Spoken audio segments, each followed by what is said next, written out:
Michael Jackson Exposed. Over the years, so much has been said about Michael's drastically altered appearance. From speculation about plastic surgery to his rare skin disorder, Michael's health issues have always made headlines.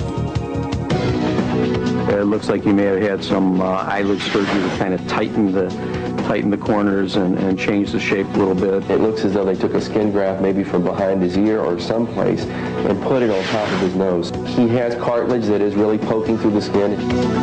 I suspect he's had some sort of a brow lift procedure also.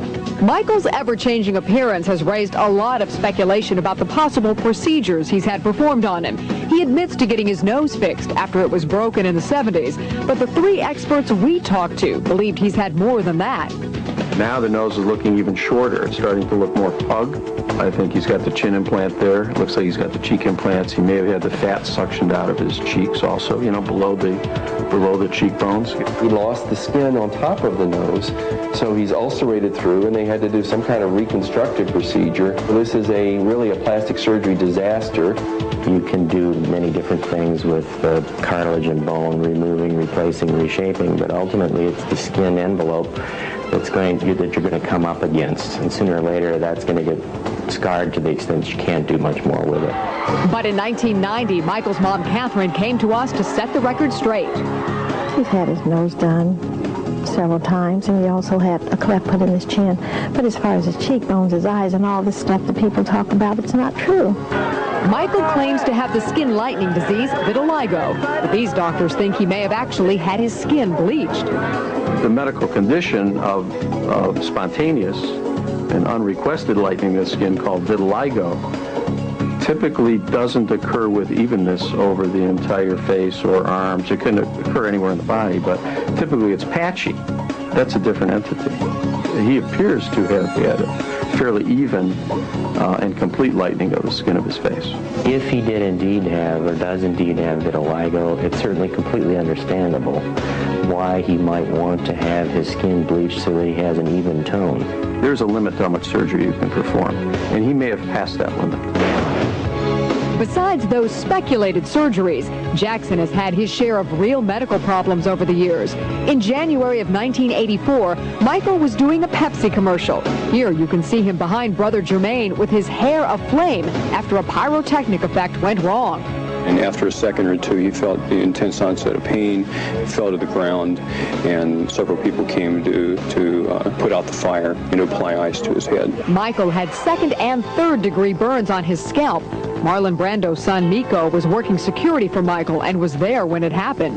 Michael also told me that he didn't have any oil or hairspray on his hair.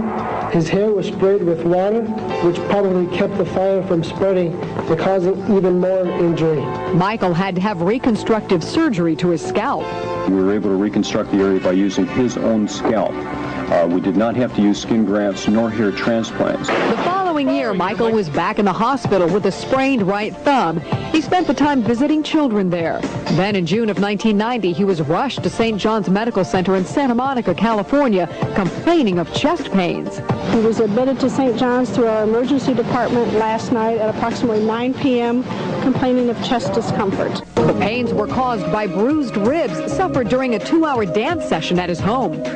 Then in 1995, Michael collapsed while rehearsing for an HBO special in New York. His wife, Lisa Marie, sister Janet, and Diana Ross made visits to him while his fans held vigils outside. Michael! Michael! Michael! Michael! On the night he arrived, he was witnessed to have a loss of consciousness. And upon arrival, his blood pressure was very low. In fact, he was in shock.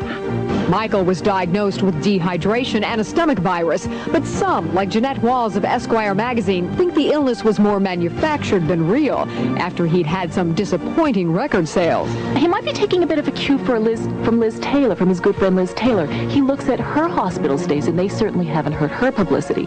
Consequently, you have a public outpouring of love and sympathy, and that's very much what Michael Jackson wants and needs right now. Coming up next, The Lost Song. One day in your life, you'll remember. A rarely seen teen performance from before he was the king of pop and the interview he gave as a teenager. Did it ever get you down or worry you? Then, intriguing new details in the Laci Peterson murder mystery and what we've uncovered about Scott Peterson's mistress. That's next on Entertainment Tonight. To Entertainment Tonight, as we look at Michael Jackson exposed. We've uncovered something that hasn't been seen in almost 30 years. It's an early solo performance by Michael from before his solo career really took off. Take a look. One day in your life, you'll remember a place, someone touching your face. You'll come back and you'll look around. The year was 1975, and the shy, soft-spoken 17-year-old future superstar was going it alone on Dinah Shore's talk show. The following year, he agreed to a chat. You have the responsibility, and so have your brothers, of acting like performers and stars all the time. Did that ever get you down or worry you?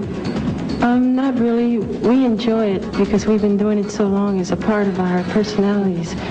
And But so many other young people look up to you. Yes, that's important for us to set a good example because so many people watch us, and we try to do our best all the time. That's important. Well, you really do. I mean, all of you. You seem to have a nice balance and a warm relationship.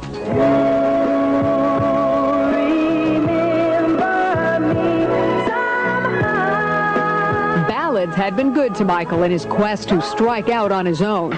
Got to Be There had reached the top 10, while the title song from the hit movie Ben became his first #1 solo hit. But Jackson chronicler and legendary Los Angeles DJ Charlie Tuna says this performance was not indicative of the showman Michael would become.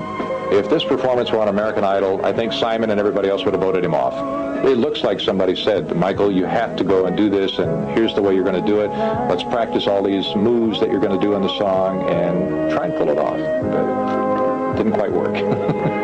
Too mechanical. There's no emotions there. Michael did his first solo at age 6, singing Climb Every Mountain from The Sound of Music for a school program. The youngster reportedly brought tears to the eyes of his teachers. Do you remember any time in your whole life when you weren't performing? Well, not really, no. We've always performed, even when we were small kids. By the time of this appearance on Dinah, Michael had already been performing professionally for nearly 10 years. In my life, I really had one vacation, and that was last Christmas. Outside of that, let me think what I did. I just stayed home. I watched television. I read a lot. Well, that's a treat. I mean, you know, that's a vacation. But while Michael's childhood was anything but the norm, his early relationships with his brothers appears to be quite typical. Well, sometimes Randy just goes in my closet and just takes my stuff out. Sure he does. Yeah, I go to school and have my shoes on. He's got shoes. That's right. Now, I've just thought, I'm just glad to know it happens in other families, too.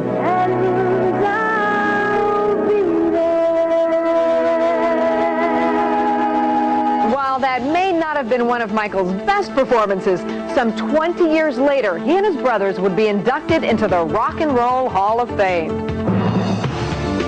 Now, intriguing